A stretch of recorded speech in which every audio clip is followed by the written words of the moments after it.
Hello everyone, this is Colleen Lemma, Starseed Astrologer and Spiritual Messenger from SacredSoulEmpowerment.com, here to do your weekly intuitive reading for Monday, January 10th through Sunday, January 16th, 2022.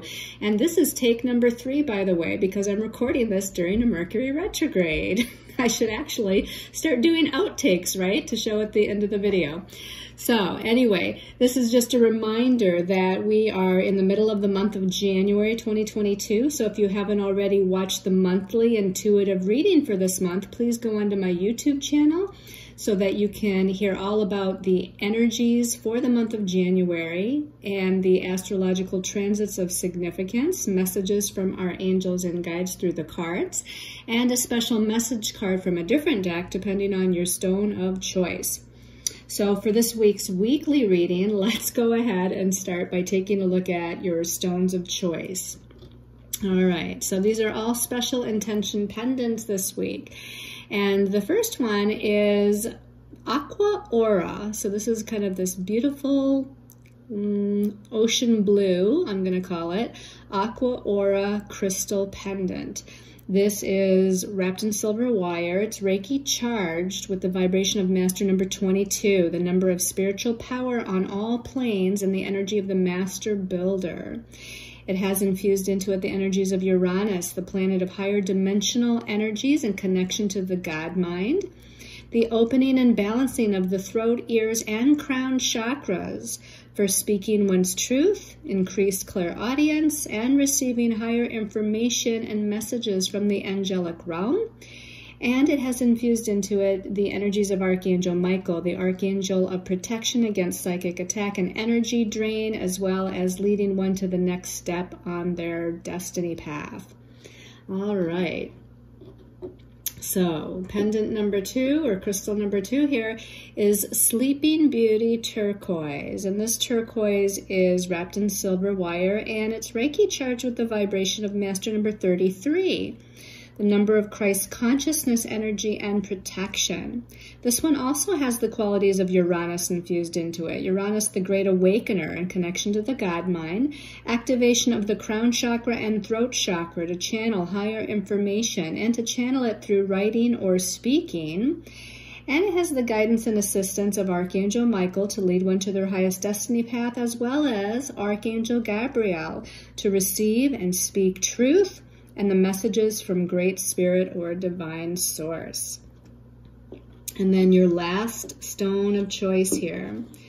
This is called K2. So it's just the letter K and the number 2 is what this stone is called. And this is also wrapped in silver wire and Reiki charged with the vibration of Master number 22. We got lots of Master number energies here this week. The number of the Master Builder. It has infused into it the energies of Neptune, planet of the spiritual connection and higher dimensional awareness, and the planet Saturn, the great manifester that brings energies into manifestation. It's infused with the element Earth, which helps us to ground our energy and vision into third dimensional reality. Activation of the third eye chakra for clairvoyance and psychic insight, and with Archangel Michael's energy for protection and removing obstacles to accomplish the next step on one's path. Okay, so again, we'll show you them quickly one more time. You can see that they're all related to the throat chakra with that blue color, but this is Aqua Aura. This one is Sleeping Beauty Turquoise.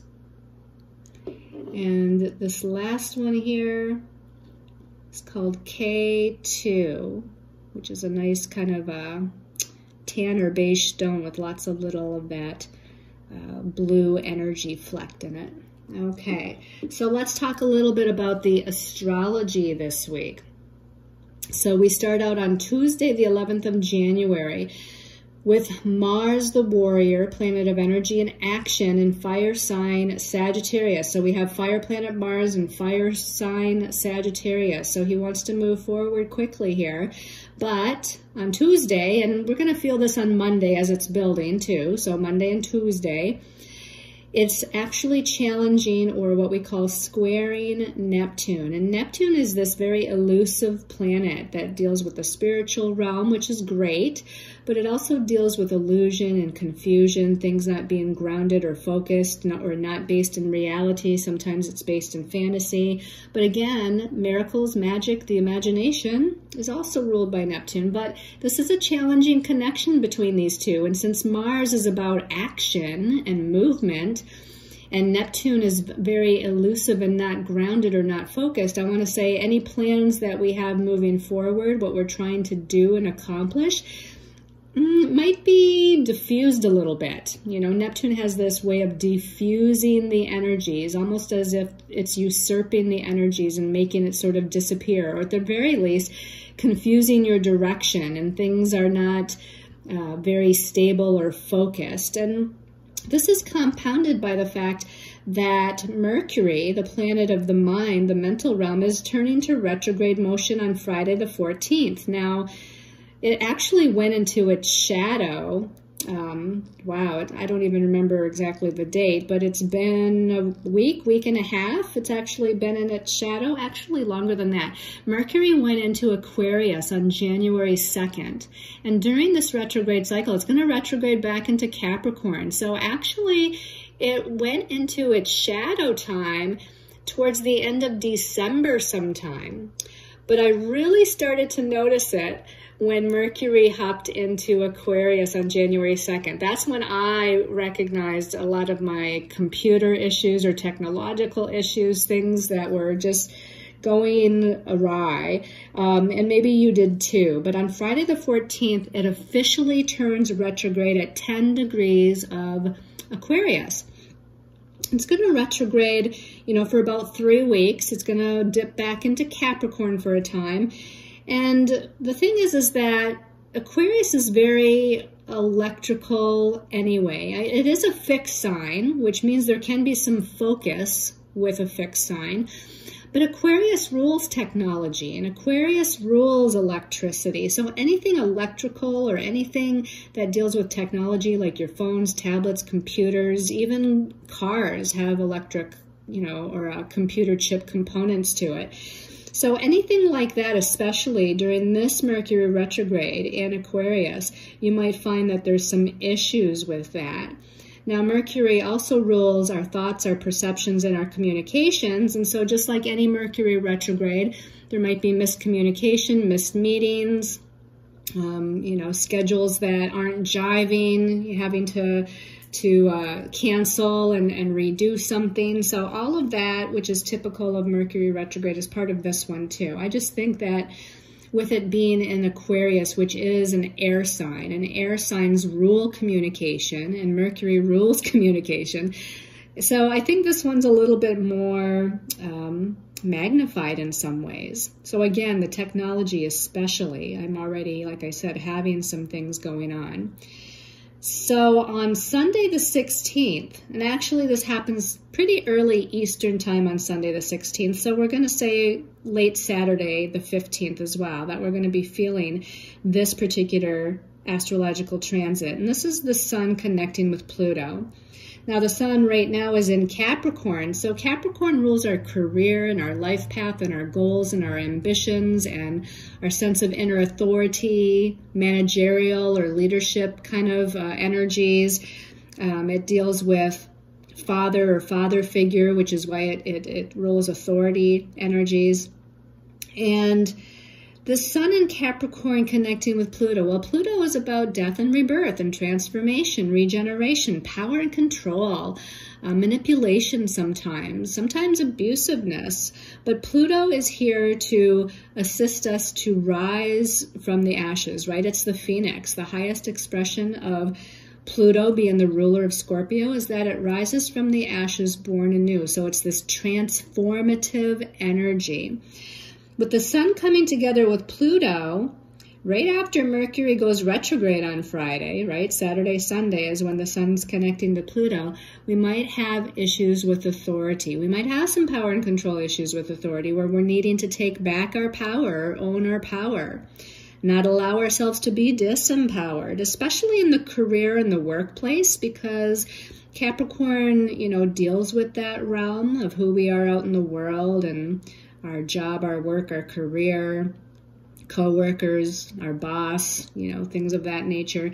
So we might find that authority figures over us, or people that are people are trying to exert their authority over us, no matter who they might be.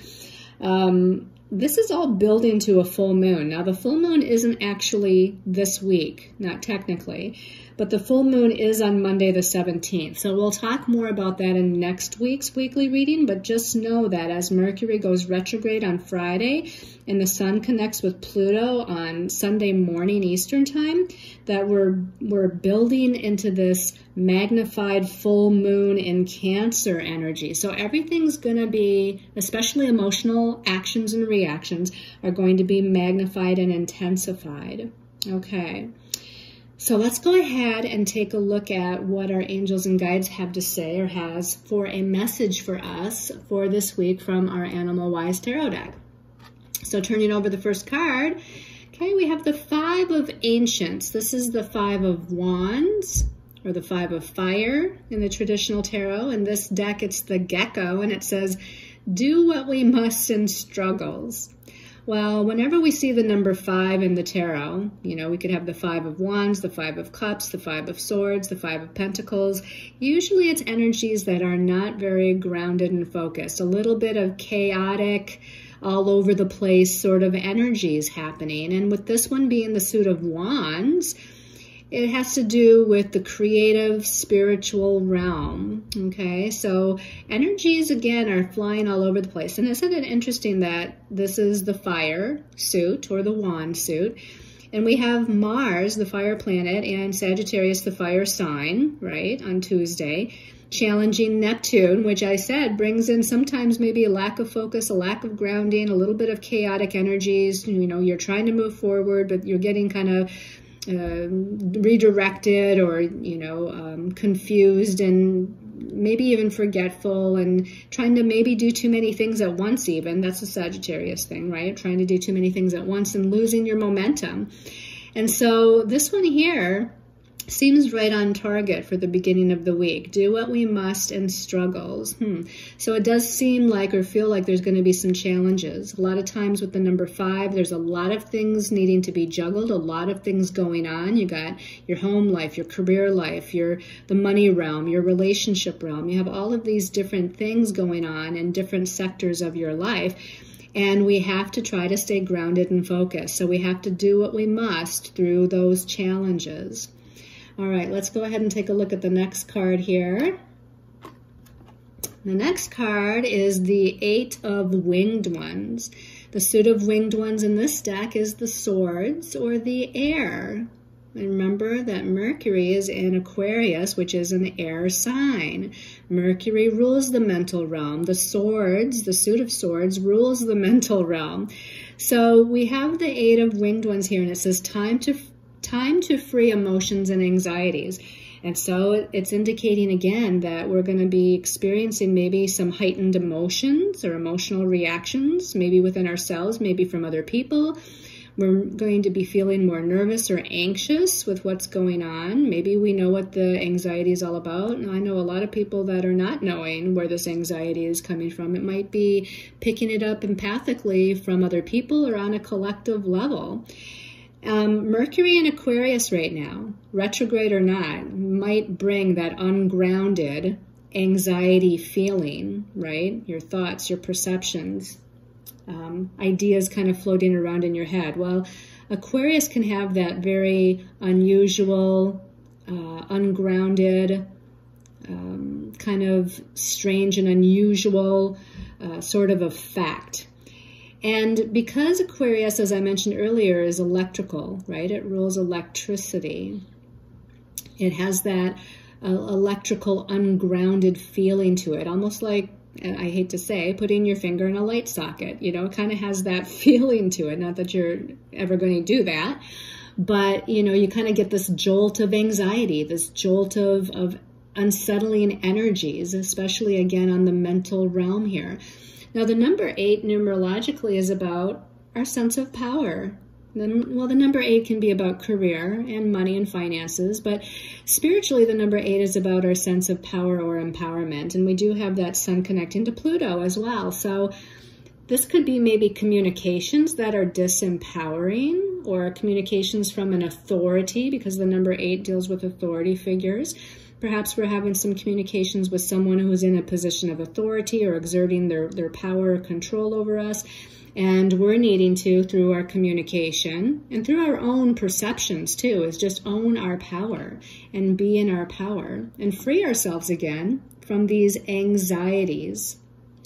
All right, let's go ahead and look at the last card. So far we've got quite a kind of some tumultuous energies here on the spiritual level and on the mental level. Let's see what this last card is. Okay, the last card is the 6 of 4-leggeds. So we have another suit here. We have the suit of Earth, or the suit of Pentacles, the 6 of Pentacles. And, you know, the number 6 is a pretty balanced number, and Pentacles is, or, you know, Earth, and it's grounding and focused energy. So this is actually usually a really positive card. So let's hope that that's the case here. But this is the Jaguar. And I didn't mention the 5 of Ancients is the gecko, the 8 of Winged Ones is the grackle. So the 6 of 4-leggeds is the jaguar, power animal, right?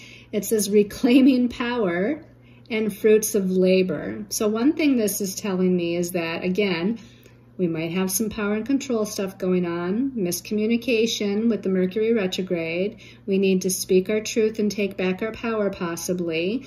Don't jump the gun, though, or make assumptions, because what might feel to you like someone's trying to disempower you, that might not be their intention. So you might want to reiterate and clarify if, you know, that is indeed the case before you kind of snap back, you know, with some sort of strength of power to reclaim your power, because the other person might not have meant it the way it came out, or you might have misunderstood the text or the email or whatever. So it's always good to make sure that you're, you know, kind of understanding clearly what the other person is communicating. But there could be a possibility, again, where you're needing to take your power back and reclaim your power here, like the jaguar. The other thing with the fruits of labor. Now, interestingly enough, I mean, we're building up to a full moon, and this full moon is going to be in her home sign of Cancer. The moon rules Cancer in astrology. So it's going to be an emotionally, I think, maybe emotionally sensitive one, maybe emotionally tumultuous was what I was thinking. But this is kind of reclaiming the fruits of your labor as well, which is saying whatever it is that you're putting effort into, you're going to get something back. It's going to be like, this is usually a great money card, saying that money's on the way, finances are coming in, abundance, prosperity is what the 6 of Pentacles is usually all about. So I want to say whatever you're putting your effort and focus into, you know, as much as you can be focused, as much as you can stay on track right now with all of these energies happening, if you keep on trying and you keep on putting in that time and effort towards whatever it is you're doing through career, work projects, any area of your life, that something good may come. You're going to kind of bring in the harvest, so to speak. And it might not be this week, but you're going to be bringing in the fruits of your labor. You're going to be reveling in or enjoying the fruits of your labor at some point. That, you know, the fruits of your efforts at some point, as long as you keep on putting that energy and effort and stay balanced and stable and in your power while you're doing it. All right, let's go ahead and take a look at the special message card depending on the stone of choice. So that first stone of choice was the Aqua Aura. So we're going to give this deck a little shuffle here and ask for the special message for Aqua Aura. Okay, so when I opened my eyes, this one was calling my attention, and we have mending. Mending. So we've got 2 fairies here, little girl fairies, and it looks like they're, I don't know what they're mending, if they're mending a kite or mending a flag or mending something. But the whole idea of mending is, the first thing that popped into my mind here is that certain relationships, maybe over the course of the last 2 to 4 weeks through the holidays, right? Maybe something has been throwing it off course a little bit. You know, we did have some heightened energies of completion, endings, new beginnings, planting new seeds, you know, during the course of the transition from 2021 to 2022. So here we might have had some distance between us and someone else, or maybe we had words with somebody else and a misunderstanding, or maybe it's been more recent with the Mercury retrograde thing. But I feel like the focus here for you is to mend fences, okay? Mend fences with the family person, the friendship, the romantic significant other, maybe your business partner, maybe your boss or a coworker. But it's time to mend those fences and mend whatever is, I don't want to say broken, because nothing's really, to me, ever broken. I think anything can be possibly repaired. At least maybe that's my optimistic outlook. But something that's been challenged in some way can be mended. And the other thing is that maybe this isn't with another person at all. Maybe we're mending something within ourselves. Maybe it's a faulty belief system or a perception that's not accurate, you know, that we're holding a certain perception about our lives or ourselves, and it's not true. And so we're mending that idea or that perception or belief system within ourselves, mending our own sense of self-worthiness, you know, where we're valuing ourselves more. So the mending might be, you know, for us, that we're doing this on an emotional or mental body level. Maybe we're even mending physically. Maybe you're recovering from something physically that's been going on. So this can be in any area, you know, the physical, the emotional, the mental, even the spiritual. Perhaps we're mending an old karmic pattern that we've been playing out, and it's like, enough is enough. You know, we don't need to do this anymore. We've learned the lesson. It's time to move on. So whether you're mending something within yourself or whether you're mending something with another person, there's a focus on healing and rebalancing something this week. All right, and then the second stone of choice was the Sleeping Beauty turquoise. Sleeping Beauty turquoise people, special message for them. Okay, so when I open my eyes, this one's popping out at me, and we've got the never-ending story. Okay, so the never-ending story, and we've got this fairy. I don't think all these cards are fairies either, but so far we've gotten a lot of fairy energy. But this fairy is sitting on top of what to me looks like some sort of hourglass, okay? And there is a heart right here in the top of this hourglass, and she's looking a little distraught. So again, it has this feeling of some sort of relationship issue or broken heart or something, to where we keep on repeating the same thing over and over again. Maybe we're repeating the same thought processes in our head, or the same pattern with another person, or maybe that pattern is in our job or career or whatever have you.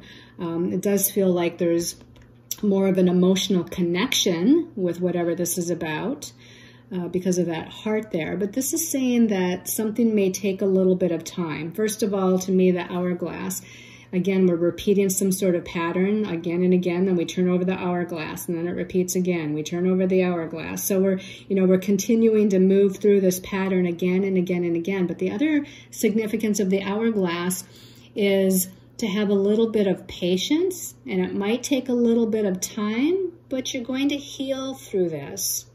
The first thing we have to do is be aware of it. Be aware of the repeating pattern. Be aware of the challenge that we're experiencing, you know, the karmic lesson. Be aware of what that is.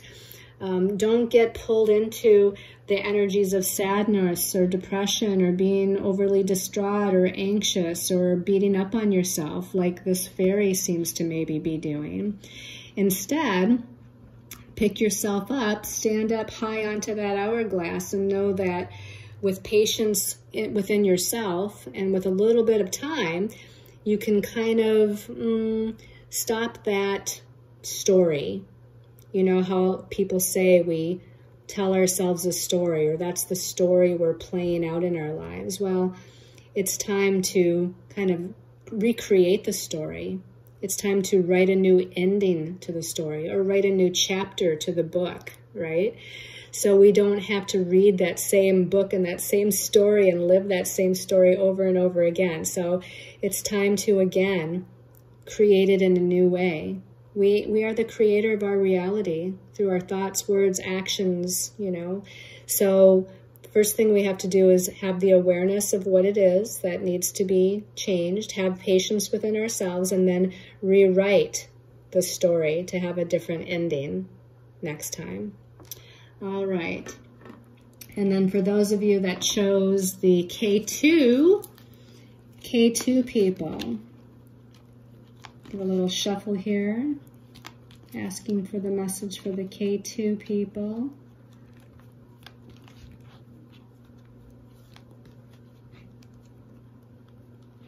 Nope. Nope. They said nope. Okay, then let me just shuffle and close my eyes for a minute here again. K2 people. Okay, open my eyes. This one finally said, yes, it's me. Buy the book. Wow. Okay, so now we have buy the book. So this is, let's see, what's the picture on here? We've got some elephants walking across the desert. We've got what looks to be the masculine or the parental one. We've got maybe the mother or maybe even an adolescent one. And then we got a little baby one here. So this is, I don't know, the first thing that pops into my mind is that this might have something to do with family. And it, you know, I have a feeling two different ways, is that there might be some sort of family drama or thing going on where everybody's kind of following everybody else's judgment or belief system or whatnot. And maybe that's not for you anymore.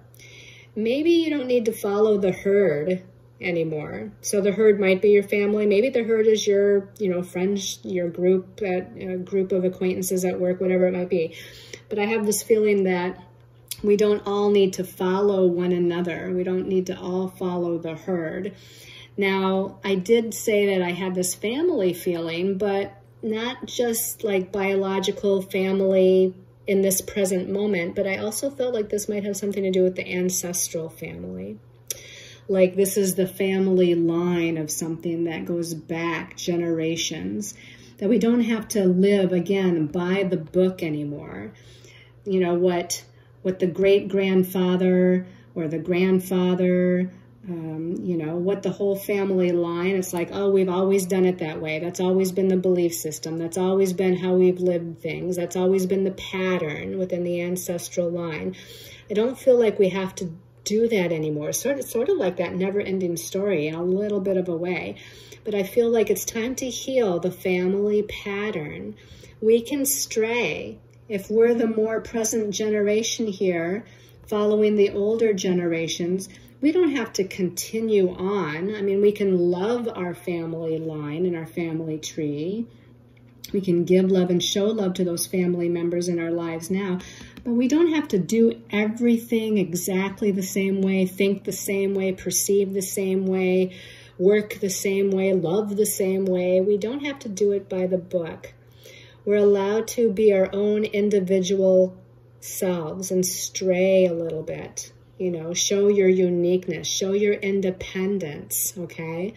So that's what I feel with this one, that it has something to do with family, community, and again, family and community might be the work family, you know, or the friendship family, the tribal family, but we don't need to be like everybody else. In fact, this is number 11, and I didn't look at the other card numbers, but this one stood out as Master number 11. And Master number 11 is about leadership, independence, taking charge, being a visionary, and being, you know, your own unique light worker, basically, and forging a path, forging a new direction for yourself that maybe others will follow, perhaps. Not that we necessarily want other people to follow us, but we can lead by example. And sometimes to lead by example means straying away from the norm. All right, everyone. I hope you've all enjoyed this weekly intuitive reading. Thanks so much for all your love and support. I hope you've created your positive intentions list. We have a full moon coming up. Maybe you can still, as this full moon is growing and magnifying the energies, you can reiterate what your intentions for the new year was all about for you. So sending you lots of love and light and many blessings.